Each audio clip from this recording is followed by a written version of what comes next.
Hey, what's up, everybody, and welcome back to News Dose. And could the Xbox Activision Blizzard acquisition get back on track relatively soon?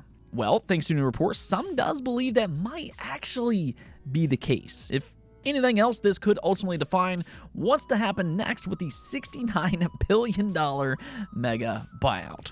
Also, an exciting PlayStation rumor hit the internet that has a much-requested game returning to the PlayStation 5 with some much-needed enhancements. Is it true, though? Well, that really is the question, isn't it? As always, though, before we get started, do hit those buttons below, like, subscribe, and ring that bell. You know, all the YouTube stuff, but with that said, you know it. Let's just go and jump right into it, starting off with A Plague Tale Requiem.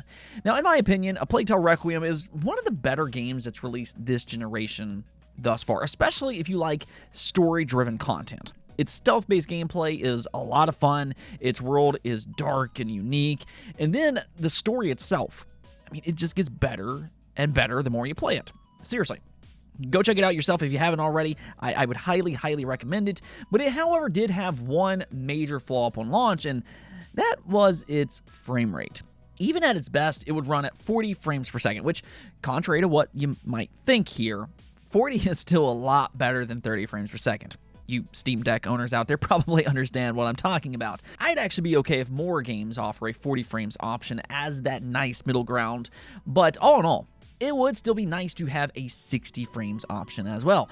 And that is the good news here. It might be a little bit late, but late is still better than never because they just dropped a 60 frames performance patch today. It is live as we currently speak, so whether you want to play A Plague Tale Requiem again, or, I mean, if you've never played it before, now would be the best time to jump into the world of A Plague Tale Requiem.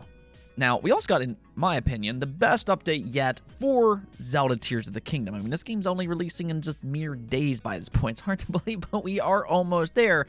But as good as this game looks, the number one question on a lot of fans' minds are, what about dungeons? Will Tears of the Kingdom sport classic-like dungeons instead of, in my opinion, inferior shrines that we got in Breath of the Wild?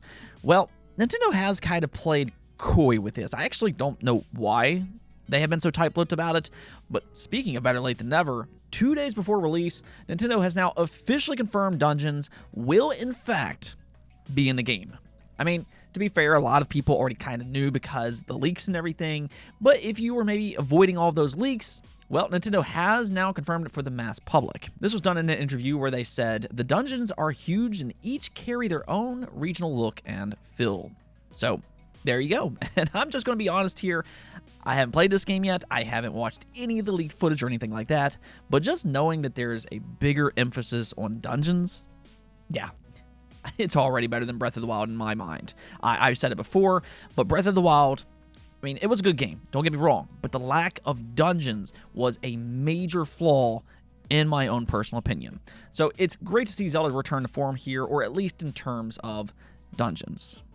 Now, let's go talk about that Xbox Activision Blizzard acquisition. No, here recently there has been a big mind shift online with a few setbacks for Microsoft. They're currently fighting the FTC, which I think that they do have a good case there. And then the CMA also surprisingly announced that they're blocking the buyout. As we talked about last week, though, Microsoft did hire a big shot lawyer to fight them off as well. But all in all, everything right now seemingly hinges on the EU's decision. This could ultimately be the make it or break it decision, and whatever they announce could impact Microsoft and Activision's next step going forward. Well, thanks to a new report by Reuters, we might have gotten some insight on how the EU is leaning. According to their recent report, they said EU antitrust regulators are set to approve Microsoft's $69 billion acquisition of Activision next week, with May 15th as the likeliest date, people familiar with the matter said. Now, Windows Central's Jez Corden, and I love Jez Corden, you all know this, but he also reported his take on this article. It was a little bit more cynical, and I wanted to kind of bring it up because some people are using it to dispute this Reuters report, and I think that he's actually a little bit off on this one. I mean, you can see his take here where he said there's a Reuters report that the EU will approve the ABK deal for Xbox, but even Reuters says that the information it has on this is several weeks old. And that is what I want to kind of bring up here because that's actually not true. What he's doing here is that he's referencing a quote from that article that mentions March. If you look at that Reuters report again, it does later on say that the EU antitrust enforcer is expected to clear the acquisition after Microsoft agreed to licensing deals with cloud streaming rivals, including Nvidia, Ukraine's Boostroid, and Japan's Ubitus. Other people with direct knowledge of the matter told Reuters in March.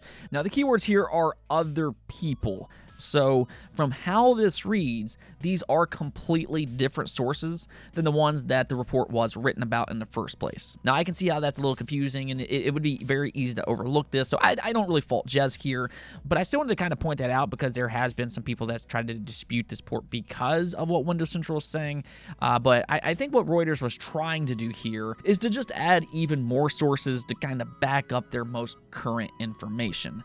At the end of the day, though, I do think it's important to take this report as hearsay and not absolute fact. And the reason that I say that is because we were also hearing very similar things about the CMA before they, announced their bombshell. I mean, everybody was expecting the CMA to approve the buyout. There were also several reports that pointed to this. And I mean, look what happened. So while I'm sure Reuters isn't just pulling this information out of thin air, they are a reputable website and everything, but at the same time, nothing's 100% confirmed. So with that, I'd say let's just kind of go ahead and see what happens. For the time being, though, don't celebrate or freak out, depending on which side you sit on. But what I will say here is that the EU, they have seemingly handled everything a little bit more professionally than what we've seen from the CMA and the FTC. So it will be very interesting to see what they decide, hopefully next week. If they do prove the acquisition, however, this theoretically could get the acquisition back on track. The FTC, by all means, they're fighting an uphill battle in the United States. From what we've seen online, they don't really have a strong case in terms of a court battle. And then you have the CMA. There's been a lot of discussion about whether or not they'll change course with the EU's upcoming decision. If the EU does come to a different conclusion, that could affect the CMA as well. I mean, also with the EU support for that matter, Microsoft and Activision could theoretically take a more aggressive position in the UK. Microsoft has previously mentioned that the UK is closed for business, and I mean, it just no longer seems like this acquisition is solely about games alone. It's bigger than that for Microsoft, and a lot of other companies are paying close attention to what's happening here, and Microsoft's confidence will only grow if the EU approves the buyout, and then meanwhile the UK is out on its own island. So it's just not a good look for the UK, but we'll kind of see how all this plays out. Again, hopefully next week. They are eyeing that May 15th date, so that's just 5 short days away. As usual, though, of course, I'll keep you all updated once we hear more. Moving on, though, an exciting PlayStation rumor hit the internet, and that's that Bloodborne is coming back to the PlayStation 5 with some enhancements, a remaster, or maybe even possibly a remake. Now, the exact details are seemingly up in the air as of this moment, but regardless, any of the three here would be more than welcome.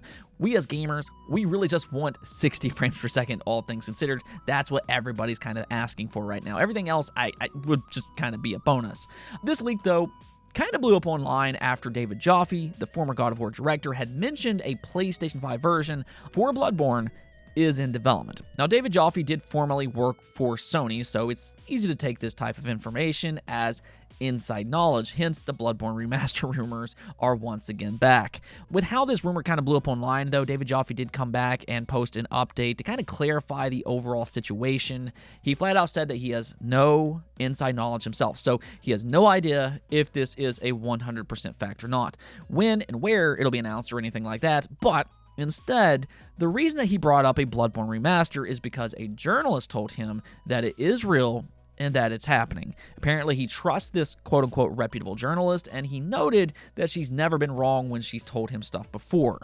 Now, he apparently asked for more details, but she didn't seemingly know too much. She didn't know if it was a remake, remaster, or who's developing or anything like that. But at the end of the day, she does claim that it's happening, and that is the most important thing here. So even though his update to kind of clarify the situation was meant to calm people down, or at least kind of lowering their expectations for the upcoming rumored showcase, because he never said he had knowledge that it will be at that showcase. But, I mean, all things considered, it still sounds like a rather interesting rumor. I mean, I hope this is real, because Bloodborne deserves so much better than its current state. I do, without a doubt, believe Bloodborne is one of the best PlayStation 4 games, period. And that's saying a lot, because the PlayStation 4 has an outstanding library of games. Bloodborne's one flaw, however, is its performance, which the PlayStation 5 could easily fix. I don't think that Sony should stop there, though. Something else that we've kind of seen Sony do here in recent years is port games over to PC. So if Bloodborne really is making a comeback, hey, I say let's just go ahead and port it over to PC as well. There's a big FromSoft community on PC, and Bloodborne, it'd fit right in. For the time being, though, as always, take all this news with a grain of salt until absolutely proven true.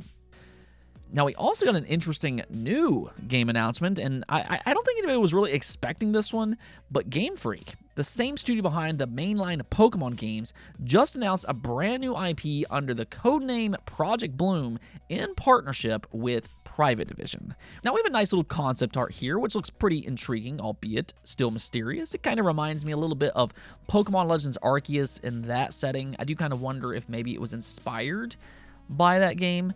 Nonetheless, though, for those that don't know, because I have seen this question come up quite a bit, if you don't know, Game Freak does work on other games besides just Pokemon. Nintendo does not own Game Freak, the studio itself. The way that partnership works is that Nintendo, Game Freak, and Creatures Inc., they all own a major stake in the Pokemon franchise, which is why they all work together on Pokemon exclusively for Nintendo. Again, though, Game Freak does work on other games as well, and they are completely free to work on other platforms. Some recent examples are Little Town Hero, you have Giga Wreckers, and then also Pocket Card Jockey. But the thing that kind of stands out to me when it comes to Project Bloom is that Private Division is publishing it. I mean, right now we don't know much about this game besides them posting a concept art and that it's apparently an action-adventure game, but Private Division does specialize in publishing AA games, and from the concept art here alone, this does appear to be a more ambitious title than some of Game Freak's other games. So I'm kind of interested to see how this looks once they do give us a full reveal. That is kind of the thing here, though, because it sounds like it's going to be quite a while before we do see it, and that's because it is planned to release during Take-Two's 2026 fiscal year. So, yeah, definitely intriguing, but it's going to be a while. Let's go take a look at the poll of the day, though, where I asked you all, does microtransactions in single-player games bother you? And yeah, you all don't exactly like them too much, with 64% of you saying yes, they do bother you, while 18% of you said no, and then 17% of you said it depends. Now, I'm actually in that depends group. They don't overly bother me unless they're egregious. I mean, I don't necessarily root for them to happen either, but I guess I've just kind of become numb to microtransactions over the years. I more or less kind of expect them to be in modern games by this point. And truthfully, in all my years of gaming, I've only bought one microtransaction that I can recall, which was in Gears of War 3. And that was a very cheap transaction that I think I got with some leftover money on my Xbox account, but yeah. I just don't buy microtransactions, and if they're easily avoidable, I just kind of ignore them. I think one issue that I do have with them right now, though, is that there is this trend where some developers are conveniently adding microtransactions after their review period's up. That's, to me, a little bit shady. It's not the microtransactions that bothers me, but how they implemented them after those reviews. But, yeah, that's modern gaming for you anymore. What we can clearly see from the results here, though, is that microtransactions definitely carry a negative stigma. Anyways, though, that's it for this episode. But if you liked the video, don't forget to hit the bell notification and subscribe button for more content just like this. Also, if you'd like to support the channel through Patreon, thank you for making this content possible. Peace out.